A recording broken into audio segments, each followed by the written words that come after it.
আমি আপনাদের কতগুলো রাজ্যের নাম বলবো, সেই রাজ্যের মুখ্যমন্ত্রীদের নাম আপনাকে কিন্তু না দেখে বলতে হবে। আপনাকে এটা ধরে নিতে হবে যে আপনার আইকিউ লেভেলটা কত বেশি, আপনার জেনারেল নলেজটা কত বেশি, সেটার একটা টেস্ট হয়ে যাক। আসুন আমি রাজ্যগুলোর নাম বলছি। গোয়া, আপনি নাম বলতে পারবেন মুখ্যমন্ত্রী? গুজরাট, নাম বলতে পারবেন? মধ্যপ্রদেশ, সদ্য হয়েছে বলে বলতে পারবেন, 6 মাস পরে আর পারবেন না। উত্তরাখণ্ডের মুখ্যমন্ত্রীর নাম জানেন? উত্তরপ্রদেশের মুখ্যমন্ত্রীর নাম জানেন? আপনি বলবেন হ্যাঁ জানি। আসছি সে কথায়। রাজস্থানের মুখ্যমন্ত্রী কে হয়েছেন জানেন? হরিয়ানার মুখ্যমন্ত্রীকে, ত্রিপুরা, আসাম, অরুণাচল প্রদেশ, এইসব রাজ্যগুলোর মুখ্যমন্ত্রীকে আপনি জানেন? আপনাকে বারবার জিজ্ঞাসা করলেও আপনি না দেখে উত্তর দিতে পারবেন না। শুধু পারবেন আপনি উত্তরপ্রদেশের মুখ্যমন্ত্রীর নাম। হ্যাঁ, আপনি উত্তরপ্রদেশের মুখ্যমন্ত্রীর নাম না দেখেই বলতে পারবেন, তিনি হলেন যোগী আদিত্যনাথ।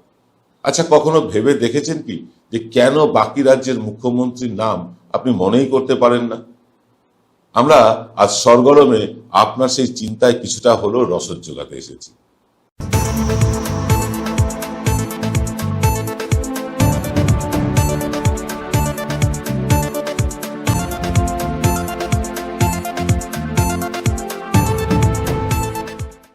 আপনি শুধু যোগী আদিত্যনাথের নাম মনে করতে পারলেন, হয়তো কিছুটা পাশের রাজ্য বলে অসমের মুখ্যমন্ত্রী হিমন্ত বিশ্ব শর্মার নাম মনে করতে পারলেন, ত্রিপুরায় আপনি থাকলে ত্রিপুরার মুখ্যমন্ত্রীর নাম মনে করতে পারবেন, বাকি পারবেন না। কেন কেন এরকমটা হচ্ছে? বিজেপি সূত্রের খবর 2024-এ যদি নরেন্দ্র মোদী ফের ক্ষমতায় আসেন, তাহলে 2024-এ ওই বছরই আদিত্যনাথের নাম মুখ্যমন্ত্রীর পদ থেকে কাটা যাবে, তিনি অপসারিত হবেন। আপনি কি কখনো ভেবে দেখেছেন এই যে বসুন্ধরা রাজে সিন্ধিয়া বা শিবরাজ সিং এর মতন নিজেদের রাজ্যে তুমুল জনপ্রিয় নেতারা কেন মুখ্যমন্ত্রী হতে পারেন না? কেন অসম বিজেপিতে কেউ কি ছিলেন না মুখ্যমন্ত্রী হওয়ার মতন, যে হিমন্ত বিশ্ব শর্মাকে অন্য দল থেকে আসা এবং যার নামে ব্যাপক অভিযোগ করেছিল বিজেপি, পুস্তিকা পর্যন্ত বার করেছিল, তাকেই মুখ্যমন্ত্রী করতে হলো? কেন সবাইকে সরিয়ে শুভেন্দুকেই কেন পশ্চিমবঙ্গের বিরোধী দলনেতা করা হয়েছে? আজ এসবেরই জবাব খুঁজবো আমরা। আপনারা দেখুন, মোদির যারা খাস লোক বলে পরিচিত ছিলেন এক সময়, তাদের কাউকেই এখন আর দেখা যাচ্ছে না, তাদের নাম শোনা যাচ্ছে না। যেমন ধরুন লালকৃষ্ণ আদবানি, উমা ভারতী ইত্যাদি ইত্যাদি। কেন? মোদি কিন্তু একটা নতুন বিজেপি গড়তে চাইছেন, নতুন লোক নিয়ে গড়তে চাইছেন। কারণ এই যে ধরুন বসুন্ধরা রাজে সিন্ধিয়া বা শিবরাজ সিং, এইসব মানুষগুলো এরা তো পোড় খাওয়া রাজনীতিবিদ, দীর্ঘদিন ধরে রাজনীতি করে আসছেন এবং রাজনীতিতে তারা কিন্তু একটা নাম, প্রতিষ্ঠিত নাম। এই প্রতিষ্ঠিত নামগুলো নরেন্দ্র মোদী মুছে দিতে চাইছেন। এবং আপনারা জেনে রাখুন, বিজেপি সূত্র থেকে যা খবর পেয়েছি তাতে আমরা দেখতে পাচ্ছি যে 2024-এ নরেন্দ্র মোদী ক্ষমতায় এলে যোগী আদিত্যনাথও কিন্তু প্রাক্তন মুখ্যমন্ত্রী হয়ে যাবে। হ্যাঁ, কেন? কারণ এই মোদিজি কখনোই তার প্যারালাল কেউ হোক এটা চান না, তার সমান সমান কেউ হোক এটা চান না। দেখুন না, নীতিন গডকরির দফতর সড়ক নির্মাণ ক্ষেত্রে 18 কোটি টাকার সড়ক 240 কোটি টাকায় বানিয়েছেন বলে সিএজি রিপোর্ট প্রকাশিত হলো। নীতিন গডকরিকে হেয় করার জন্য, ছোট করার জন্য শুধু এই রিপোর্টটাই প্রকাশিত হলো। আরো দু একটা ক্ষেত্রে হয়েছে, কিন্তু সরকারের আর কোথাও দুর্নীতি নেই। বাকি সিএজি রিপোর্ট চেপে যাওয়া হলো কেন? বাকি সিএজি রিপোর্ট নিয়ে আলোচনা হচ্ছে না কেন? কারণ নীতিন গডকরিও কিন্তু নরেন্দ্র মোদীর ঘাড়ের কাছে নিঃশ্বাস পেয়েছেন, প্রধানমন্ত্রিত্বের দাবিদার। আর যোগী আদিত্যনাথও কিন্তু প্রধানমন্ত্রিত্বের দাবিদার। এই কারণে নতুন একটা বিজেপি গড়তে চাইছেন ভারতীয় জনতা পার্টির বর্তমান যারা লবি, শাসক দলের লবি যারা, অর্থাৎ গুজরাট লবি, তারা চাইছেন না যে নরেন্দ্র মোদী অমিত শাহের প্যারালাল কেউ তৈরি হোক। বিজেপির একজন সভাপতিও আছেন, জগৎ প্রকাশ নাড্ডা, জেপি নাড্ডা নামে পরিচিত। আপনারা দেখতে পান তাকে কাউকে, কেউ কোথাও? যা কিছু করছেন ওই নরেন্দ্র মোদী আর অমিত শাহ। জগৎ প্রকাশ নাড্ডা কোথায়? খুঁজেই পাওয়া যাচ্ছে না তাকে। যখন রাজনৈতিক প্রচার হয়, ভোটের প্রচার হয়, তখন তাকে দু একটা রাজ্যে গিয়ে মিটিং করতে দেখা যায়, এছাড়া তাকে সাংগঠনিক কাজে কোনোভাবে দেখা যাচ্ছে না। কারণটা কি? কারণ হচ্ছে এই জগৎ প্রকাশ নাড্ডা বিজেপির বর্তমান সভাপতি, তিনি সভাপতি, তিনি কিন্তু দলের ব্যাপারে, দলীয় ব্যাপারে নরেন্দ্র মোদী অমিত শাহের থেকেও ওপরে, কিন্তু তাকে ওপরে উঠতে দেওয়া যাবে না। যোগী আদিত্যনাথকে ওপরে উঠতে দেওয়া যাবে না, নীতিন গডকরিকে ওপরে উঠতে দেওয়া যাবে না, এবং পশ্চিমবাংলার ক্ষেত্রে দিলীপ ঘোষদের ওপরে উঠতে দেওয়া যাবে না, রাহুল সিনহাদের ওপরে উঠতে দেওয়া যাবে না। তাদের মাথার ওপর চাপিয়ে দেওয়া হবে কখনো সৌমিত্র খান, কখনো অনুপম হাজরা, কখনো নিশীথ প্রামাণিক, আর কখনো শুভেন্দু অধিকারী, যারা প্রত্যেকেই অন্য দল থেকে গিয়ে বিজেপিকে আলোকিত করেছেন। আর যারা পুরনো বিজেপি, তারা কিন্তু অন্ধকারে চলে যাচ্ছেন ধীরে ধীরে। আদবানি থেকে উমা ভারতী, প্রত্যেককে দেখুন, এই যারা পুরনো বিজেপি তাদেরকে কিন্তু অন্ধকারের গর্তে ঢুকিয়ে দেওয়া হচ্ছে, আর একটা নতুন বিজেপিকে তৈরি করা হচ্ছে। এই নতুন বিজেপির মাথা কারা? এই নরেন্দ্র মোদী আর অমিত শাহ। নতুন বিজেপির মাথা যারা, তারা কিন্তু পুরনো নতুন যারা বিজেপি তাদেরকে মাথা চাড়া দিতে দেবেন না, তাদেরকে ওপরে উঠতে দেবেন না। শুভেন্দু অধিকারী যতই আস্ফালন করুন, তিনি এই রাজ্যের মুখ্যমন্ত্রী কখনো হবেন না, এটা লিখে রাখুন। বিজেপি যদি কোনোদিন ক্ষমতায় আসে, শুভেন্দু অধিকারী অন্তত মুখ্যমন্ত্রী হবেন না। তখন দেখবেন আর একজন কেউ তৈরি হয়ে গেছে। অর্থাৎ বিজেপিতে ক্রমশ ক্রমান্বয়ে নেতৃত্ব বদল করে, আর নরেন্দ্র মোদী অমিত শাহের জায়গাটাকে ঠিক রেখে বাকি সব নেতৃত্বকে বদল করে কিন্তু ডিভাইড অ্যান্ড রুল পলিসিতে কিন্তু তারা দল চালাতে চাইছে। অর্থাৎ কাউকেই বেশি দিনের জন্য ক্ষমতায় না রেখে তারা কিন্তু নিজেদের আধিপত্য বজায় রাখতে চাইছেন। বিভিন্ন রাজ্যে রাজ্যে দেখুন, ভোটের আগেই মুখ্যমন্ত্রী বদল হয়ে গেছে। ত্রিপুরা আপনাদের চোখের সামনে উদাহরণ। বিপ্লব দেব খুব খারাপ প্রশাসন চালাচ্ছিলেন এমনটা বলা যাবে না, কিন্তু তবুও তাকে সরে যেতে হয়েছিল ভোটের আগেই, কারণ অ্যান্টি ইনকমবেন্সির দোয়াই দেওয়া হয়েছিল। এই অ্যান্টি ইনকমবেন্সি কি নরেন্দ্র মোদী আর অমিত শাহের ক্ষেত্রে খাটে না?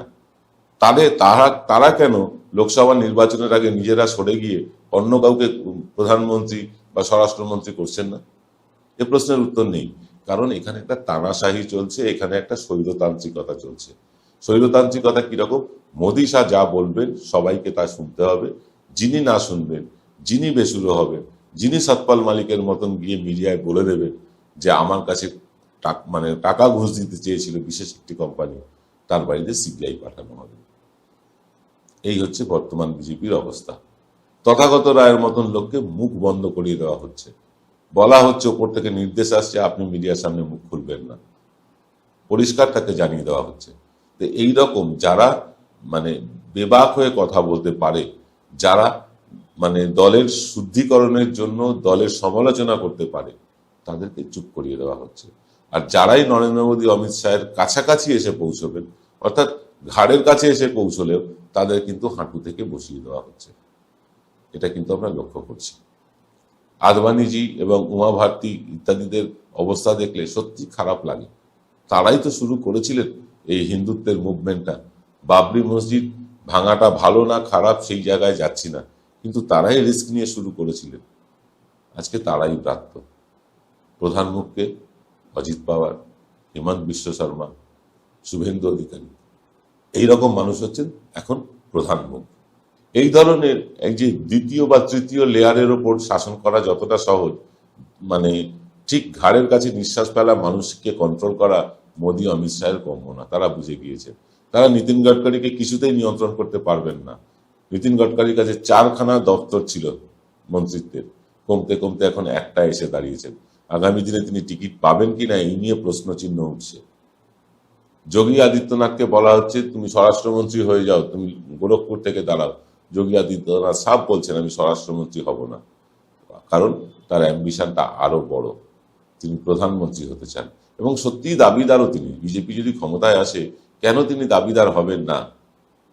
আজকে যে গুজরাট মডেল দেখিয়ে নরেন্দ্র মোদী ক্ষমতায় এসছেন, সেই বুলডোজার মডেল দেখিয়ে তো যোগী আদিত্যনাথও আসতে পারেন, সেই উন্নয়নের মডেল দেখিয়ে নীতিন গডকারিও তো আসতে পারেন। তাদের আসতে দেওয়া হচ্ছে না, তাদেরকে এগোতে দেওয়া হচ্ছে না, কারণ নরেন্দ্র মোদী অমিত শাহ এমন একটা সিস্টেম করে ফেলেছেন যে সারা দেশে হয় গুজরাট লবির কাছে অবদমিত হয়ে থাকো, আর না হয় নিজের রাস্তা দেখো, আমরা তোমাকে বানপ্রস্থে পাঠাবো। কিন্তু এই স্বৈরতান্ত্রিকতা কতদিন চলবে আমরা জানি না। তবে আমরা সবটাই আলোচনা করলাম 2024-এ নরেন্দ্র মোদী ক্ষমতায় এলে কি হবে, কিন্তু নরেন্দ্র মোদী ক্ষমতায় না থাকলে কি হবে এটা একটু দেখে নিন। নরেন্দ্র মোদী যদি ক্ষমতা থেকে চলে যান, যদি ইন্ডিয়া জোট ক্ষমতায় আসে, তারা সরকার কিভাবে চালাবে সেটা নিয়ে পরে আলোচনা করব। তাহলে এই বিজেপির বঞ্চিত মানুষগুলো তারা কিন্তু ছিঁড়ে খাবে নরেন্দ্র মোদী অমিত শাহকে, ছিঁড়ে খাবে একদম। তারা প্রস্তুত হয়ে রয়েছে। বসুন্ধরা রাজে সিন্ধিয়া এবং শিবরাজ সিংকে মুখ্যমন্ত্রী না করাটা বিজেপির ঐতিহাসিক ভুল বলতে পারি আমি, ঐতিহাসিক ভুল। আজকে বুঝতে পারছেন না, লোকসভা নির্বাচনের সময় ঠিক বুঝতে পারবেন যে কেন এ কথা বললাম। এই শিবরাজ সিং এর যে মানে জনপ্রিয়তা, সে জনপ্রিয়তার ধারে কাছে নেই আর কেউ, তবুও তাকে মুখ্যমন্ত্রী করা হয়নি। এই বঞ্চিত মানুষটা চুপ করে থাকবেন, তিনি রিভেঞ্জ নেবেন না, বদলা নেবেন না, হয়তো সামনাসামনি নেবেন না, সামনে হয়তো দাঁত বার করে বিজেপির মঞ্চে আলো করবেন, কিন্তু পেছনে পেছনে তিনি যে সাবোটাজ করবেন না, তার গ্যারান্টি কি? বসুন্ধরা রাজে সিন্ধিয়া, তার দায়িত্ব কে নেবে? রাজনাথ সিং? রাজনাথ সিং নিজের আসনই টলমল। এইরকম অবস্থায় বিজেপি চাইছে একটা নতুন বিজেপি তৈরি করতে, অর্থাৎ মোদী শাহ চাইছে নতুন বিজেপি তৈরি করতে।